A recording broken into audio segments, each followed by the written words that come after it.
So this is going to be episode 2. So do you know when the money starts rolling in? The check is actually in the mail.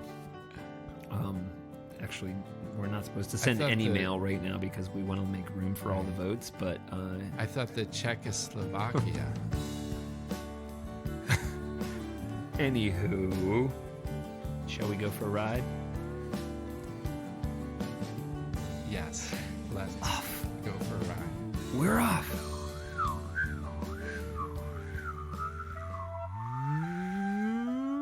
Chapter 1. You read that same article on New York City? I did. In Medium? I did. Yeah. Wild. I mean, certainly one person's perspective, but somebody who's got a lot of stake in the city, right? He's a comedy club owner.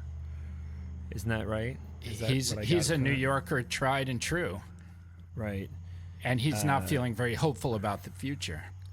Yeah, my dad actually sent that to me and said, I guess with a question, like, is this something that can apply to other cities? You know, is this going to be the case for places like San Francisco that have gotten so expensive to live in? Who knows? But, you know, New York City, even just like hot dog vendors and all these elements of the city that we know that are not happening right now, and what is it going to take to get that back when this era is over?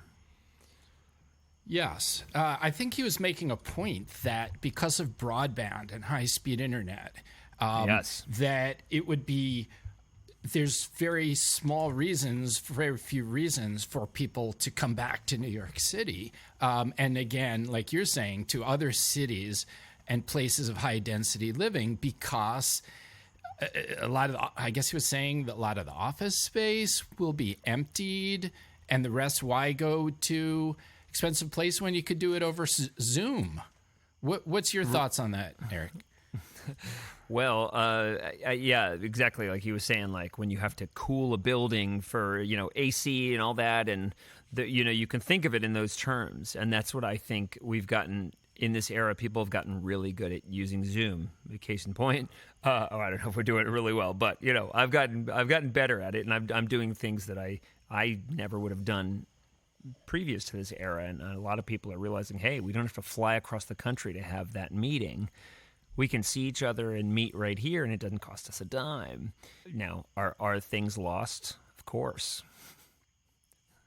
You know, I think that's going to be the part of the price that will be paid when we don't have, you know, when we don't have a meeting and then go to the hot dog vendor down on the street and then say, oh, look at that show that's coming. Oh, I want to go see that. You know, all of that wonderful side of living in a city.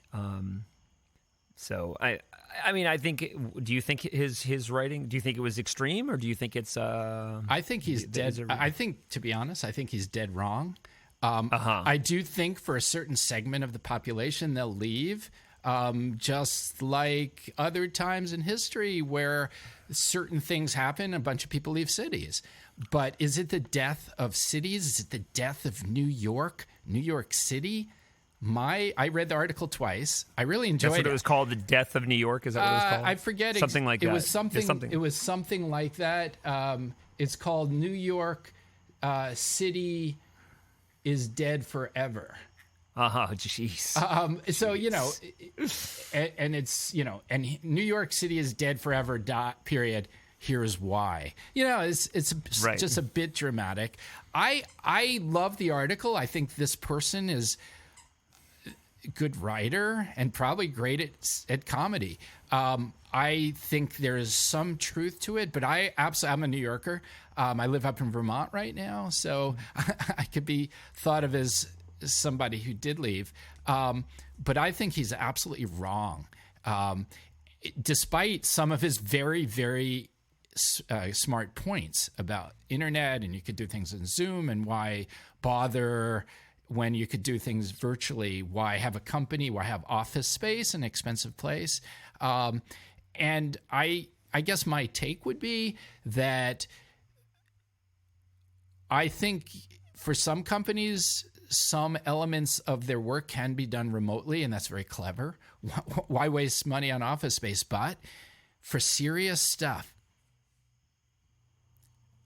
I would want to have body language and read people. People have to get together. Whether everybody moves to Atlanta or everybody, moves to Bennington, Vermont, or wherever, people are going to be meeting somewhere physically. And when you cut a deal, when you design something, yes, you could put on virtual reality headsets and everyone's in their virtual spaces together. But if you're making an important decision, I want that person right there with me.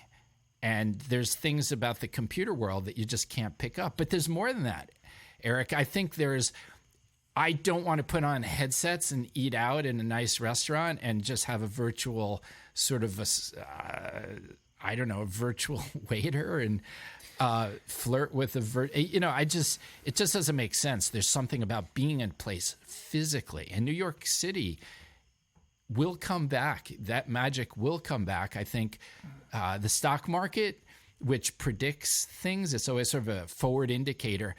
It's roaring, and I think New York City is going to come back. And for those people who leave, that's fine. That's smart. Come, go travel. Go to remote Pennsylvania or whatever. But then there's going to be a bunch of other people who move right in their place. Wow.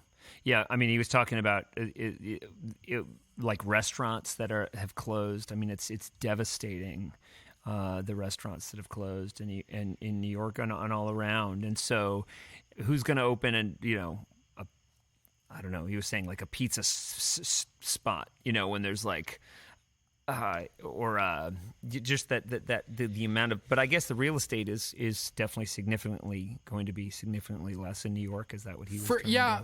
And I would agree, and I would say for a little bit. And right. My take on it was this guy does not have the entrepreneurial spirit that built this country. Super nice guy, I'm sure, and a talented writer, and no doubt a talented comic. But the thing is, when there's hardship, you don't run away from it. And just because, a bunch of restaurants closed and went out of business, lost a bunch of money, the landlords really got screwed and the tenants got screwed and all these horrible things. The reality is, it's like the stock market crashing. It's a great opportunity to start, guess what? A restaurant. What a great opportunity. You're moving from Peru, or you're moving from, Santiago, or you're moving from France, and you just, for whatever reason. Now's your chance to start your amazing restaurant in New York City. And what is the magic about New York City? Is it really the smell of pretzels? Is it really all the horrible cigarette smoke? Is it the taxis that almost crash into you? Now it's all the Ubers that almost crash into you. I would submit to you, Eric Merring, that there's a greater magic to New York City, and that is the diversity of people. There are people who look like you, and then there are people who don't look like you, and there are people who speak in all sorts of different languages. And that will come back, and that is the pull, and it will always pull me back to the place where I was born. And I will spend time there. I will spend money there. And who knows? Maybe I'll start a restaurant. Right. So what about something like Broadway? That's been tearing at my heart, like what's happening to all the folks connected to Broadway. I'm a huge Broadway fan, and I go to shows all the time in New York. And how does that recover? We don't know. We don't have no idea how long it's going to take to actually open a theater. But when actors and people can't survive in the city and leave and go somewhere else, it's definitely, there's going to be a big slice of Broadway that's been cut out. And now I hope that what will remain will be able to bring it back to its glory. But maybe it'll be a dip, and then it will be a down, and then a rise. It's a crazy time, man. It is a crazy time. I have the sense that this guy is hurting, as so many of us are hurting. And my heart went out to this person and to everybody else. I have a lot of friends who've lost their jobs. People, families are hurting. I have the sense that this particular author of this article, New York City is Dead, here's why, he's having personal thoughts about he's leaving to wherever, Missouri or wherever the heck he's going, because he personally cannot handle this very, very difficult transition. A lot of people are going to. As soon as you sent me that article and I started reading it, the very first thing that came to my mind was Broadway and to shows. And that's what you just mentioned. It just came to my mind. I thought, they're going to open. It's going to be sooner than we think. They're very creative, innovative people, and certain companies or shows or whatnot will go out of business, and others will come in and take their place. It's not the death of entertainment and talent, and New York City has a long history of being the center of that, along with, Hollywood, of course, is sort of different cultures. That will take a temporary hit, and then it will come back better and stronger than ever. And people leave and start their company in, Allegheny, Pennsylvania, or whatever. Good. I look forward to going to a show there. But I think New York City is such a powerful symbol for people and for entertainment and power. There's a lot of power, powerful people, powerful decision makers in Manhattan, and that's not going away. Chapter 2. So, what do you got to say? You just finished a book, and I'm connected to that author as well. Do you want to? Absolutely. So there's 2 memoirs by Viktor Klemperer, who's a professor in Dresden, Germany, and the first segment of his memoir was from in the 1930s. I think it was 33 to 42. Correct. Do I have that right, Eric? I just finished that one. I read 33 to 41. 41, and I just finished from 1942 to 1945, also by Viktor Klemperer, and the book. I can't speak to the first segment, only the second segment, but he was somebody who deeply, at the risk of his life and the life of his wife, deeply dedicated to telling the story. The title of the book is called I Will Bear Witness, and he's written in this book several times, I want to bring forth this story. And imagine if the Gestapo that was searching his house frequently, if they found even a single page of his diary, he would have been, and his wife would have been killed instantaneously. They would have just been taken out and shot. And he risked that. He was aware that he was risking it, and it meant the written word, his truth. I was going to say the truth, but let's say it's his truth, but a truth. The truth of his experience as portrayed in words was so important to him that he risked his life, and that the result of that is that if we take some number of hours to go through it, can experience what it was like on a day-to-day basis. I don't see these books, Eric, as being literary masterpieces. They're just sort of day-to-day stuff that happened. That's what's so incredible about this. Here is a guy just writing about, oh yeah, we went to dinner with with this couple, and he seems in the one I'm reading in the mid 30s. They're talking about how they go for drives, and then they go to someone's house, and the neighbors, they seem a little bit in support of the Nazis, and he'll say, like, he talks about like how they had rubber balls at the toy store, and they had put swastikas on them. These little these kind of day-to-day things that you don't find in a history book, where it's just it's his diary, and he's just writing, and it's just boldly staying committed to his diary. He was a professor. He was a Jewish guy, and his wife was a Protestant. And what a record, and what a book to read now. For me, I've been waiting to read this book for a long time. It's been on my shelf, and I've tried to start it. And it's reading someone's diary is not the same as reading a novel, And so having to, be with them through, he talks about, my backache, and the garden needs to be tended to, and some of this it's not super exciting, but over the reading, you get into this person's life and feel a lot of gratitude for someone documenting. And there's, you read 42 to 45. In the 30s, there was definitely this kind of question between a lot of people, which these are questions that people ask in this era of, what is this going to, this guy's crazy, or this is going to go away, or they say he's going to, by next week, he's going to be gone, or, next year.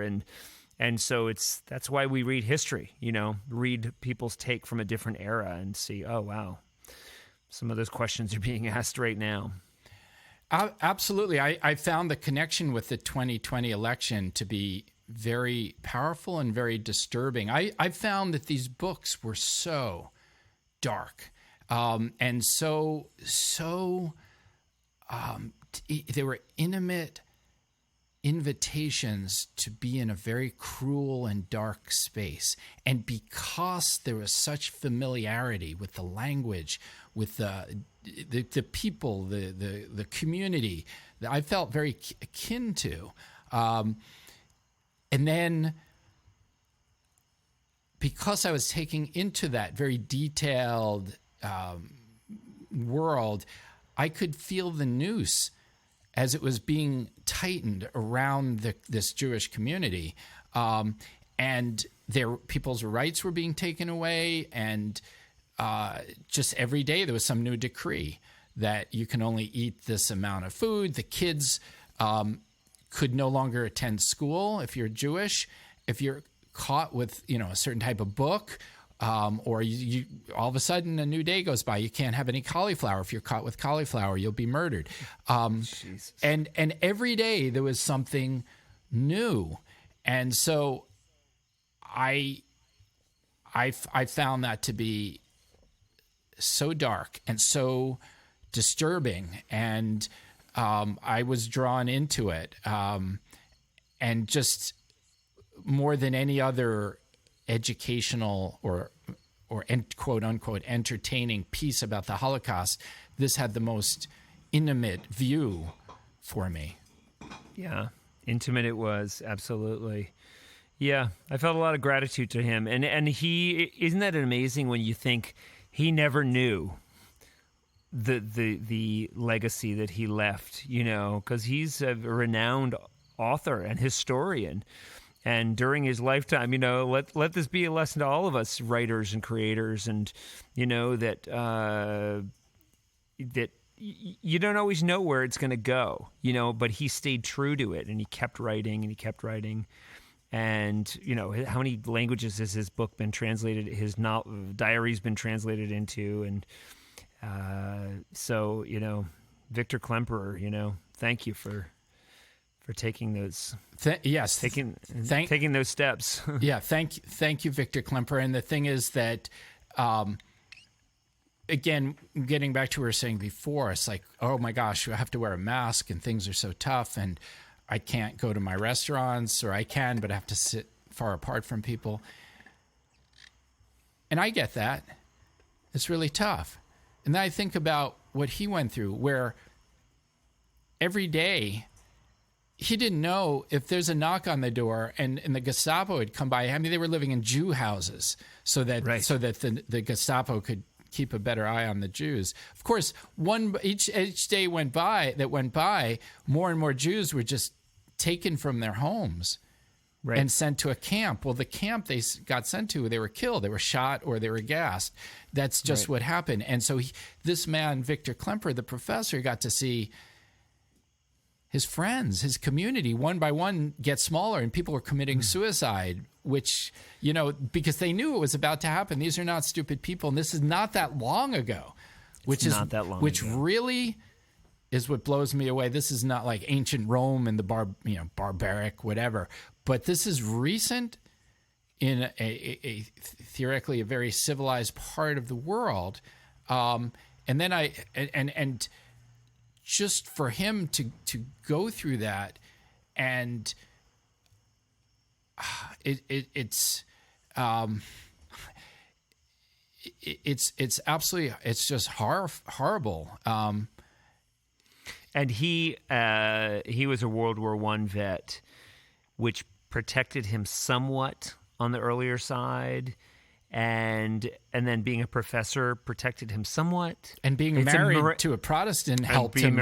Right? Yeah. But it's a miracle that he survived, and I don't think this is a spoiler or anything. He does survive the war.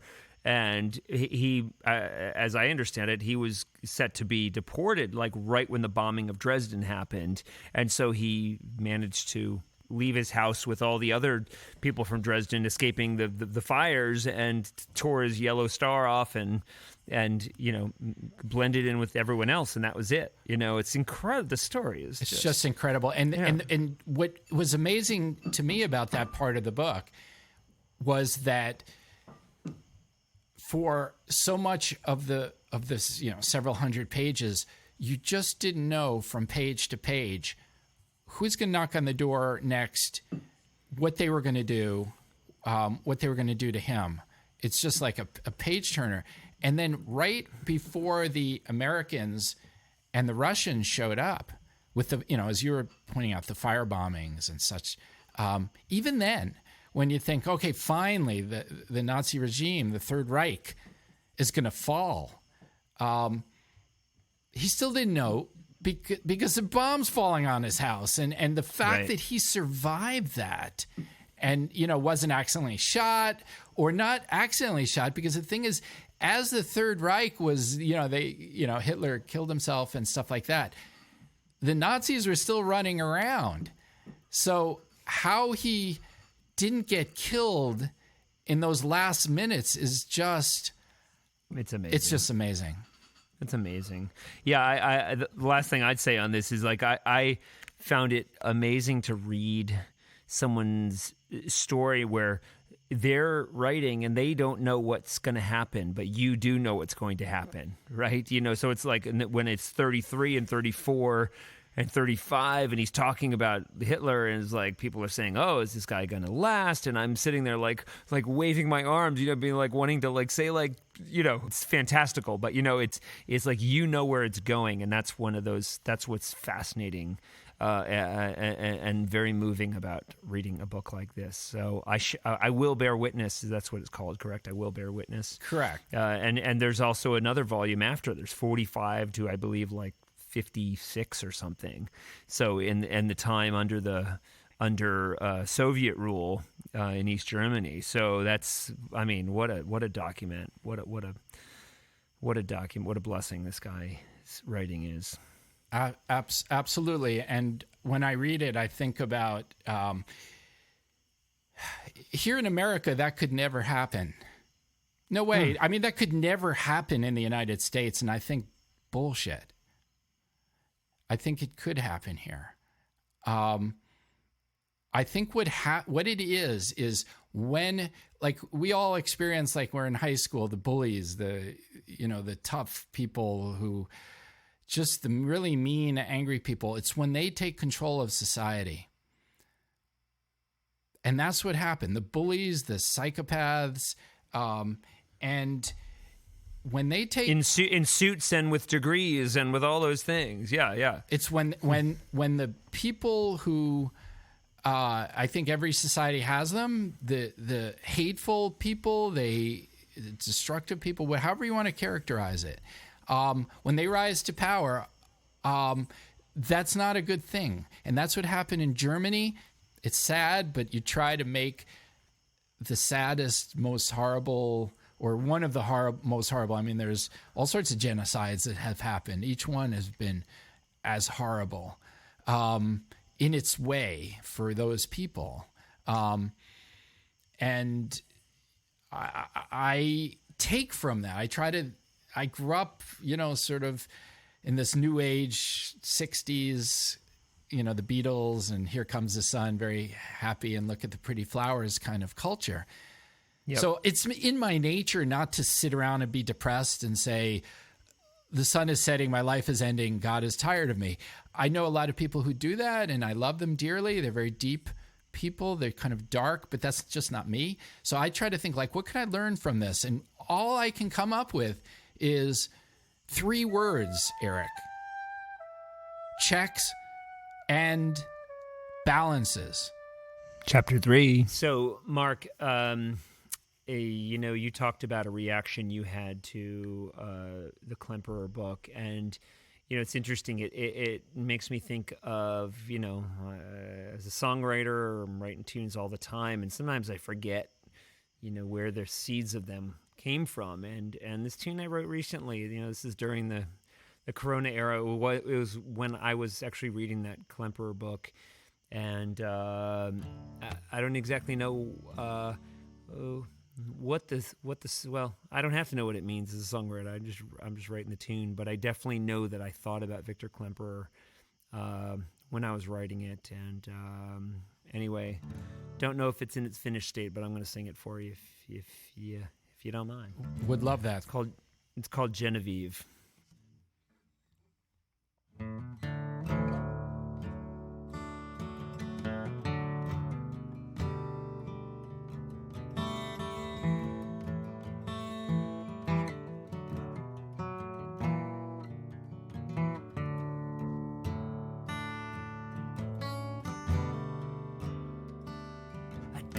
To say,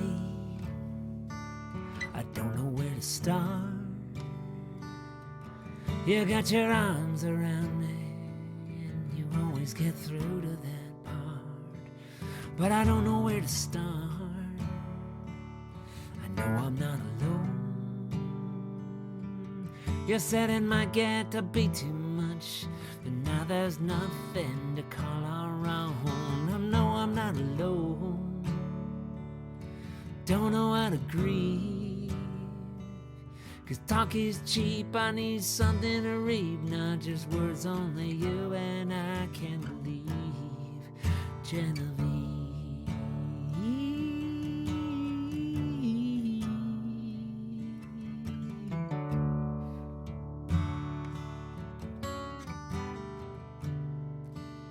you don't know what to say.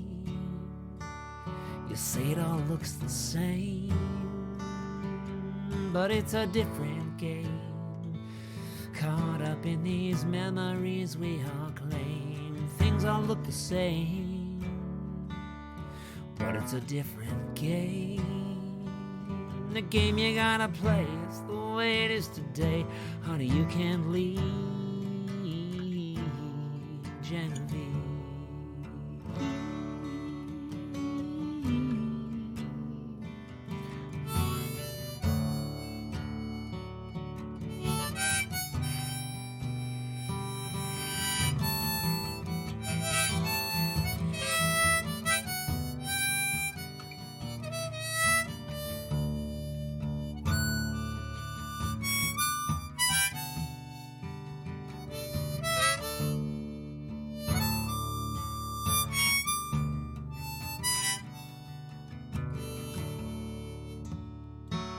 how long will this go on? How long's this gonna last? How long will the clown in town keep us all in his cast? How long's this gonna last? We were traveling fast. What type of shredder that passed can we hope to retrieve? Genevieve.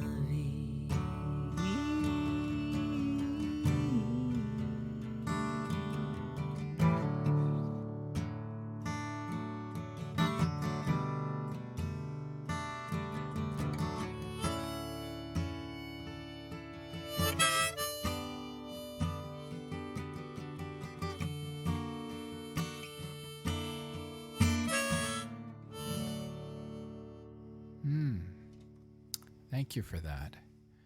Sweet. It's a song about longing. Yeah, something about, it's funny talking about New York City. I think I was thinking about some of that stuff when I wrote those words. How much of that, what type of shred of that past can we hope to retrieve? And this is a game we all have to play, and honey, we can't leave. Genevieve. So yeah, there's something lost that we're trying to retrieve. There's there's something amiss. How long will it last? And yeah, there's a clown in town. There's no doubt about it. Right. How long will he keep us in his cast? I didn't know what that meant at first. I was like, oh, right, the cast. It's like we're all players we're actors in a play. We're on a stage here. That's funny you said that. I was actually thinking a cast, like an injured limb. Right, and that's maybe what it means too. Yeah. But that what I drew from it, it's funny as writers, and we're both writers. You write stuff and you actually don't necessarily know what it means. It just comes out, and then someone else will say, "Oh, that's what it means," and then I'll say, "Oh, this is what it means," and I don't actually think there's a right answer. So. How long will it last? I know that Viktor Klemperer was waiting and kept asking that question every day. How long will it last? And they always hope for a better future. Chapter 4. So I think that what's been on my mind has been loss. I'm feeling a lot of loss right now. When I look at the country and the divisions in the country and the anger and the hatred, people not communicating with one another in a way that's constructive. I'm seeing vandalism on political signage. I'm seeing symbols being defaced. I'm seeing the United States Constitution not being honored. There's something going on that is huge. And this resonates with me just based on huge loss in my family. So I'm feeling it on both sides. Right. It's interesting that you're saying, those different levels of it, because I'm definitely, I think, the March on Washington was yesterday, and I did, I think the word, I was so inspired, but I also had a sense of loss when I saw I was watching it on the Washington Post YouTube page, and I was astounded. My son and I were just astounded that there was almost an equal number of thumbs down as there were thumbs up. I couldn't believe it. I think this is, it's in my DNA to feel like, Dr. King and the March on Washington is like a integral part of being American, is recognizing that was a great moment. And I guess, when you say loss, that's the feeling I was having, like, wow, it's more than two steps back. And I I'm a very hopeful person. I want to be hopeful, but that gave me a sense of, like, wow, we have a lot of work to do just to get people to either not give a thumbs down or just to observe a great moment with respect. And so, surprising, or maybe it's not right now. I don't know. I think sometimes, Eric, there are two Americas out there, and maybe the reason why it's been able to be stitched together is through leadership and powerful, good leaders.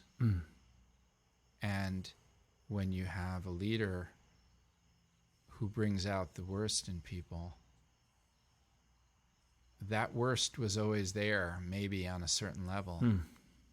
And it's not 2%, it's not 6%, it's way more than that. As you were saying, you're seeing equal numbers of thumbs up and thumbs down. And now that pent up something, anger, hatred, not wanting black people around or whatever it is. I don't know. I don't understand it. It's huge and it's powerful. And I have the sense that Trump is going to get reelected. Oof. Oof. And then you look at connections between people which have been severed, and you look at families and friends, communities have been split by this. And then I think about something happened in my family where someone got in an accident and they're dead. It just happens instantaneously. And I think about the power of just the beauty of just people not hating each other and just making each day a good day. Right. And because you don't know when your time is coming. That's right. Or your best friend or your wife or husband or grandpa or grandmother. And right, the losings. Sorry, yeah, go ahead.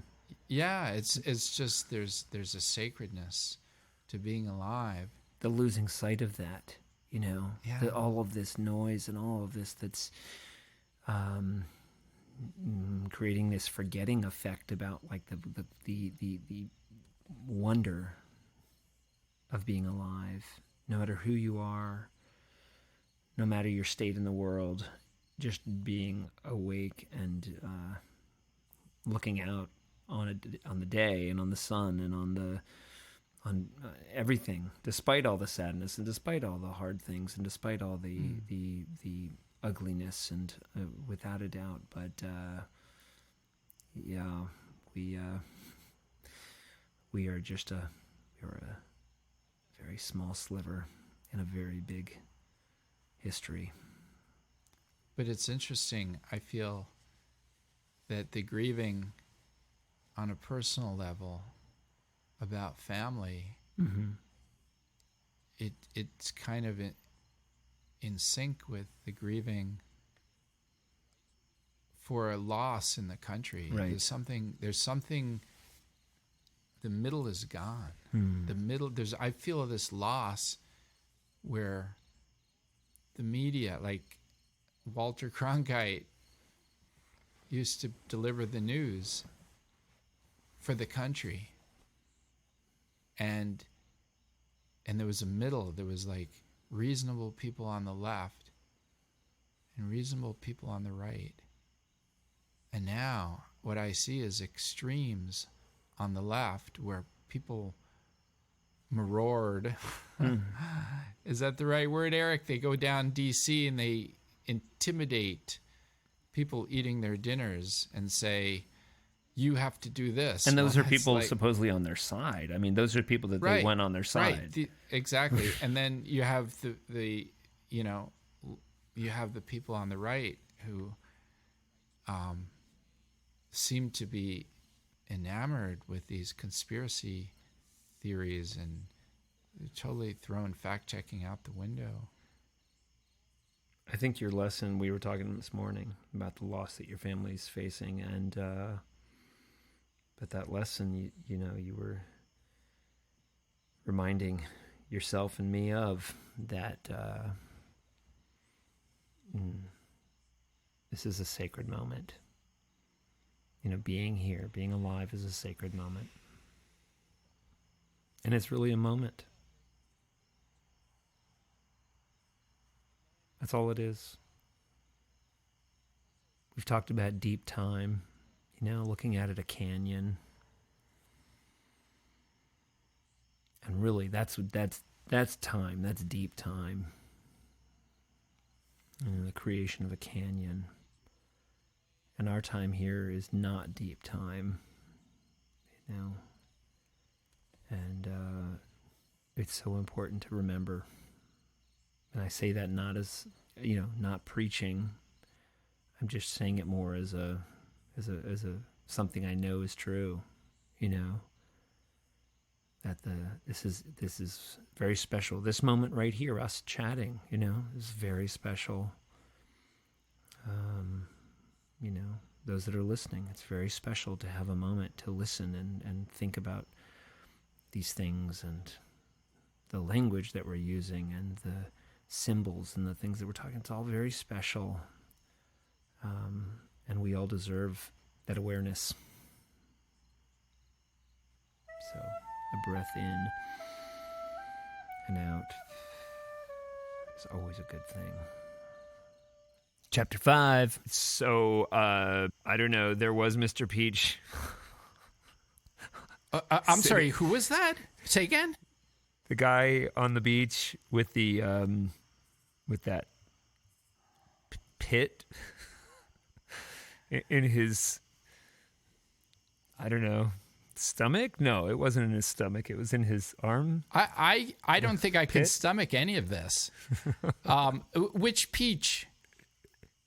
You're talking about the peach each, or that fuzzy one, the fuzzy wuzzy that was a snare? Oh my gosh, I wouldn't go there. But I was thinking about Mr. Peach just the other day, and I was thinking about Mr. Peach because I heard some stories. Oh, one story I heard. You want to hear a story about Mr. Peach? Does it have anything to do with the three bears and the coleslaw that they had? Yes. Yes. Okay. It was really, kind of drippy. And Mrs. Cucumber showed up as well. Oh no, she's always causing problems. Well, she's just sharing some of the seeds that of her ideas, but it was no skin off my back. So anyway, sorry. Tell me. Just a quick story, Eric, because I heard that meow. Mr. Peach, meow. Mr. Peach heard that someone put out an article about New York City's dead, right? Uh-huh. And Mr. Peach, you know what he did? Wallpapered his whole apartment with that article. Not only that. Yeah. And I think actually he used it for toilet paper, but if you take some of my books you take 2 pages at a time, it's actually pretty useful. But I think what he did was he went right in front of, I don't know if it was the Disney Theater or one of the famous theaters on Broadway, like Broadway and 45th. Theaters. And you know what he did? Mr. Peach, he planted himself right on the sidewalk. Like a potted plant? I don't talk about pot. I don't. A lot of people in my generation, they all did pot. And I used to say, what were we talking about? Oh, no. Moch. But that's not the story that I was sent to tell you. Yes, it was Moch. No. Mr. No. What happened after he planned himself? Mr. Peach. No. Actually drove. Because the thing is, he read this article, he disagreed with it, but he said, you know what? I've got all this newspaper stuff on my wall. Meow. He drove to Pennsylvania. He drove to Connecticut. He went up to New Hampshire, Maine. He came down to Vermont. You know what he found? A bucket of bowling balls? Exactly. And they were holy. And then he actually took his car and set a new Cannonball Run record across the country. Are you aware of the Cannonball Run? I am. I had the runs recently. Not really in any position to share that. Although I could get in one, but I don't know if this is being taped in that way. Now, if we are setting rules, setting a Cannonball Run record in the middle of a pandemic, is that there's no like laws or rules about that these Cannonball Runs. But setting a Cannonball Run record when there's I guess there's more traffic now because people are trying to do it when there's when everyone is on lockdown. Well, it's easier to set a record. I mean, it's not easy to drive across the country in 25 hours, but that's pretty much what people are trying to do, is trying to keep beating that record of the Cannonball Run. Well, I think your thoughts. Yeah, I think you're right, but the thing you're missing is that it's not a pandemic. It's a bedpan-demic. No shit. No shit? Yeah, I think you're in trouble. And the reason why I say that is because when he got to Vermont, you got to picture this if you can. He went to California via Vermont? He did. And there were all these license plates from out of state because all these people read that stupid article and they all started moving to Vermont. And there was this is really peachy. There was this license plate from Arizona, from Texas. This is like right down Vermont. And I saw this because I was just there. I was just driving Burlington. All these people are leaving New York City to move to Vermont. And there was a license plate from Georgia. Do you know what Georgia is? Somewhere near Russia? No. Yes. It's the Peach State. Oh, right. So there's actually a license plate. And this, I'm absolutely serious about that. As serious as I was about the bedpan demic. And, or another way to say that is an academic. And very often they meet, unless they're vegetarians. They meet in the ivory tower? I'm just saying that if you're a peach and you're driving along as a peach and then I'm not even talking to Tesla now, I'm just any car, and you see in front of you a Georgia license plate that says the Peach State, what are you going to do? I'm going to go down to the river to pray, studying about that peachy way, and who shall wear the pits and fuzz, good Lord, show me the peach. I think I hear Mr. Peach in the background. Is that him? Or? Yeah, he's setting out for another Cannonball Run record. Oh, my God. Well, it's Alexander. Speaking of Cannonball Runs, even Alexander Hamilton said, I don't want to miss my Cannonball shot. I am not throwing away my shot. I encourage all peachy people out there to try and rhyme every day, at least for like 14 hours of your day. Just rhyme. Like, here, I'm eating a cookie. Bookie. You look like a Wookie. I look like a Wookie. Looky. He looks like a Wookie. Nookie. You could, excuse me. Nudge, know what I mean? Poke, say no more. But, rhyming, the timing of rhyming is fun. And it's not like you have to be it has to be brilliant. It's just fun. And that actually works out really well for you, Eric. Just kidding. That was a joke, my bloke. Hey, said the horse. Nay. Of course. If you could endorse the horse, of course. Then you could share the code of Morse. May the horse be with you. Yes. Bum. I've been trying to reach, I don't know if he's going to be listening to this, but this guy named Mark Hamill who played Luke Skywalker. Oh, yeah. I keep trying to reach him on Twitter. The problem is it's like 5 million other people are trying to do the same thing. But the thing is, I really believed in those stories, so he should respond to me. Yeah, he will. It may be in the afterlife, but, I just have to trust in the Force, right? Use the Force or the horse. I use the horse. Trust in the horse. Of course. Oh, my goodness. Can you rhyme pretzel? Yes. Oh, you want me to? No, don't. Whatever you do not rhyme pretzel. I was thinking the Fresnel, the type of lens. Kind of It's lens. out of sight. Bends the light. Old Benzel Kenobi out in the Dune Sea. Okay, quick. Okay. In 10 words or less, Yeah. the meaning of the universe. Go. Big, big, big, big, big, big cheese. Your Wow. turn. Your turn. Ready? 10 words or less? Meaning of the universe. I'm waiting for you to say go. I mean, I can't just... Well, that's the whole point. That's it. Oh my God, you got it.